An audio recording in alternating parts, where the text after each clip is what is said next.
Hi everyone, it's Bev here, your mental health coach, providing tips, tools, techniques and advice helping you to stay mentally strong in these difficult times and beyond. The topic for this video is passion. How to find your passion. This is the question that I am asked on speed dial. Do you like your job? Yes, I do. How did you find your passion? Well, I'm going to tell you. I'm going to give you 10 things, tips, tools, techniques, what you can do to find your passion. But first, what is passion?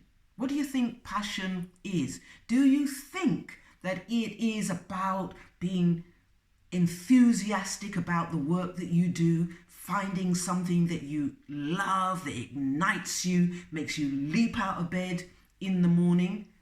If only, if only. What's wrong with that picture, apart from everything? Do you think that a doctor wakes up out of bed knowing full well that they've got to operate on somebody and it could be life or death, and at the end of the day they will be telling relatives, loved one, that their person that is no longer there is deceased? Yet a doctor is passionate about what they do.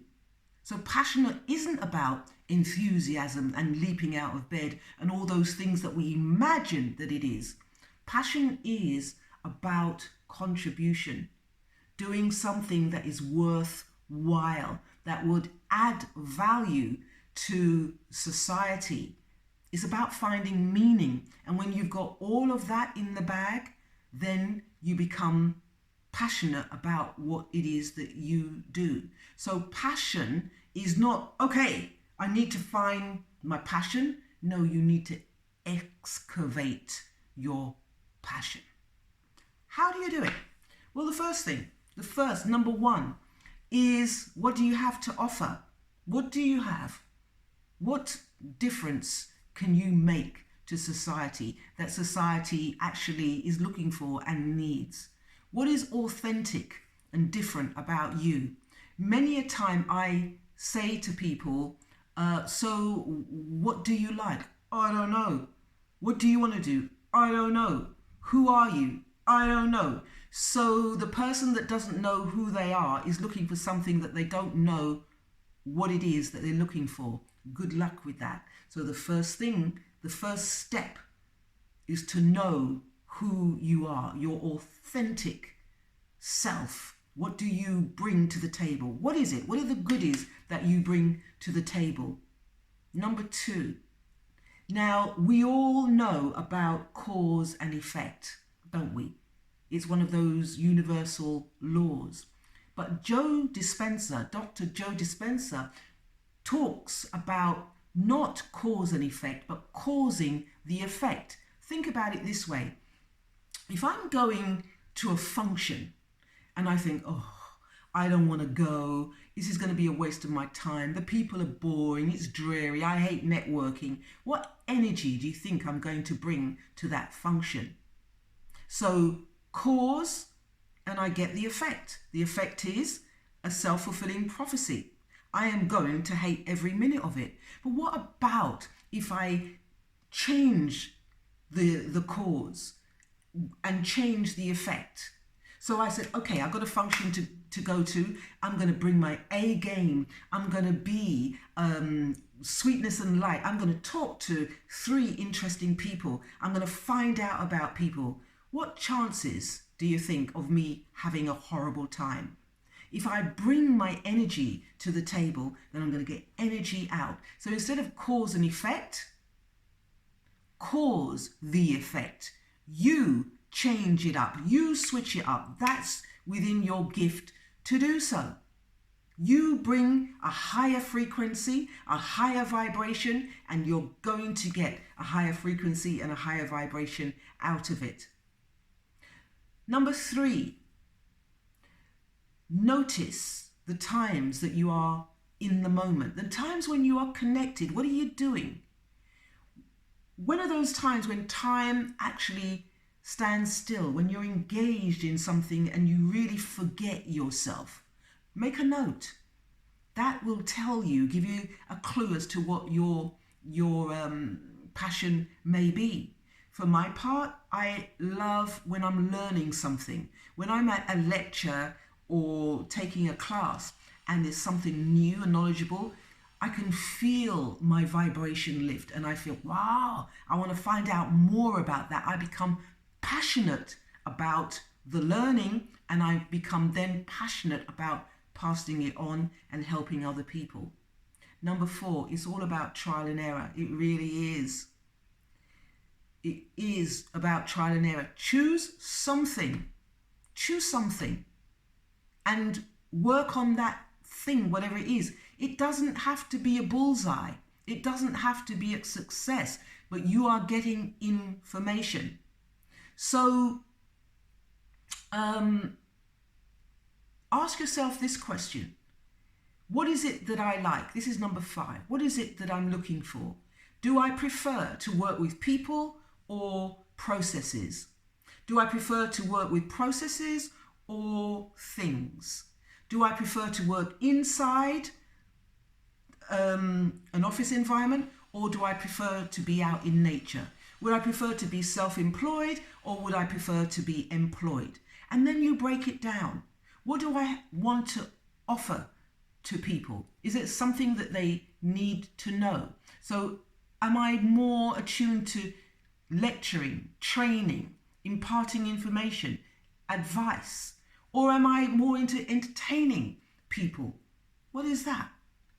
If I work for a company, what kind of company do I want to work for? Will I find my passion working for a multinational where I'm just a name and a number and I am part of, 10,000 people?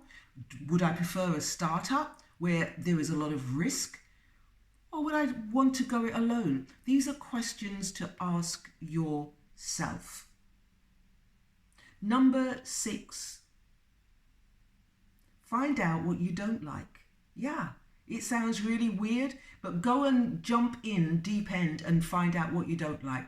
I don't like mundane data processing. I don't like dealing with customer complaints. I don't like working in a shop. I don't know, but find out what you don't like, so it becomes a process of elimination. So instead of going to what you do like, which you don't know what it is, find out what you don't like, what you don't like, which will take you to what you do like, if that makes sense. What number am I at? Number 7. What does Elon Musk, Serena Williams, Ed Sheeran, Adele have in common? We assume that they're doing their passion, don't we? But the other thing that you need to assume is that they work hard. They did not wake up one day and decide, this is my passion and I'm successful. They all have a story. It's a journey towards that passion. So they knew who they were, they knew what they liked and what they didn't like, and they knew what they could bring to the table, and then they worked hard to get it. And they were on that journey, and then their passion emerges. They excavate the passion. They don't find it, they excavate it. They dig it out of themselves. So it's not just I must find my passion. No, what passion do you have? Which takes me to number 8, I do believe. What passion do you have? What do you bring? Are you passionate about life? That's your first and foremost thing. Do you listen to the birds? Do you hear music? What do you love? Can you smell the coffee? Attention to detail. Are you noticing stuff? Do you have a zest for life? Because if you have a zest for life, life will have a zest for you. Life will reveal itself to you and show you your passion if you engage. If you have skin in the game, if you're invested, you will find your passion. Number 9, explore. Explore, explore, explore.